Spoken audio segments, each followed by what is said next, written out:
Photo देख लीजिए, मत्ती का 13 का 45 से 46 में, बहुत ध्यान से सुनिएगा। लिखा है, स्वर्ग का राज्य एक व्यापारी के समान है जो अच्छे मोतियों के खोज में था, और जब उसे एक बहुमूल्य मोती मिला तो उसने जाकर अपना सब कुछ बेच डाला और उसे मोल लिया। ये किसकी भाषा है? ये यीशु की भाषा है। ये किसकी भाषा है? ये बाइबल की भाषा है। ये क्या समझाना चाह रहा है? परमेश्वर इंपॉर्टेंट समझाना चाह रहा है। परमेश्वर के राज्य की कीमत बता रहा है। कह रहा है कि जब तुमको परमेश्वर का राज्य मिलता है ना, तो वो पर्ल्स के समान है, मोतियों के समान है। आपको बाकी सब बेचना पड़े ना, देखो लिखा है ना, उसने सब कुछ बेच दिया। जक्कई ने क्या किया? सब कुछ दे दिया। इसको ऐसे गिनना है आपको। परमेश्वर, जीसस क्राइस्ट, मुझे अभी बीच में किसी ने, नहीं आज इनफैक्ट मुझे किसी ने कॉल किया और बोला कि पास्टर डैनियल प्रार्थना करो। मैंने बोला क्या कर रहे हैं? कहता है कि मुझे बहुत दर्द होता है बॉडी में, मुझे झटके आते हैं। शायद हो सकता है मेरा वीडियो देखेगा हो। बात करते करते मैंने उसको एक बात पूछा। मैंने कहा कि आपके जीवन में कुछ ऐसी आदत हैं जो आप लेके चलते हैं? तो उसने कहा कि यस। मैंने बोला क्या? वो कहता है मैं 20 साल से गुटखा खा रहा हूं। 20 साल से गुटखा खा रहा हूं। मैंने उसको कहा मैं आपके लिए प्रार्थना नहीं कर सकता। बोला क्यों?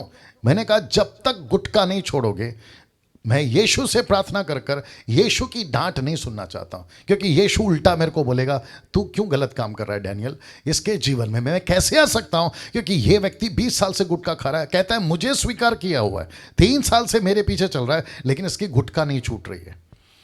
अब बताइए, ऐसे व्यक्ति के साथ में मैं प्रार्थना कर सकता हूं? नहीं कर सकता। हाँ, उसकी तसल्ली के लिए प्रार्थना कर सकता हूं, वो खुश होगा, लेकिन प्रभु नहीं खुश होगा। वो ऑफरिंग तक भेज देगा, लेकिन प्रभु बोलेगा तेरे को तो मार पड़ेगी डैनियल जब तू ऊपर आएगा। क्योंकि लिखा है एक व्यापारी अच्छी मोतियों की खोज में निकला, और जब मिल गई तो उसने बाकी सब बेच दिया। क्यों पता है? बाकी सब इसलिए बेचा क्योंकि उसको इस एक मोती का कीमत पता चल गया। ओ, आप नहीं समझे। आपको बाकी सबको बेचना होगा क्योंकि आपको यीशु की मोती का कीमत पता हो जाना चाहिए। आपको पता है उससे गुटखा क्यों नहीं छूट रहा है? क्योंकि उसको यीशु जो मोती है ना, उसकी कीमत नहीं मालूम। आपको पता है किसी किसी का दारू नहीं छूट रहा है क्योंकि उसको यीशु का जो है ना मोती, उसकी कीमत नहीं पता। आपको पता है कई लोगों की गर्लफ्रेंड बॉयफ्रेंड नहीं छूट रही है क्योंकि उसको मोती का वैल्यू नहीं पता है। कौन? यीशु। आपको पता है कईयों के एक्स्ट्रा मैरिटल अफेयर नहीं छूट रहे हैं क्योंकि उनको वैल्यू नहीं पता है कि उसको क्या मिला है, मोती मिला है। वाह, सी। कुछ लोग कहते हैं मेरे से पाप नहीं छूट रहा, मेरे से झूठ नहीं छूट रहा, मैं कैसे इसको अलग करूं? तो परमेश्वर कहता है कि देख बेटा, इसको देख, ये एक ऐसा व्यापारी है, जब इसको मोती मिली, कौन सी? बहुमूल्य, बहुमूल्य, बहुत कीमती, इसने अपना सब कुछ बेच दिया और उसको खरीद लिया। सी, क्या ऐसा लाइफ, क्या ऐसी भाषा, ऐसी टीचिंग कौन देता है?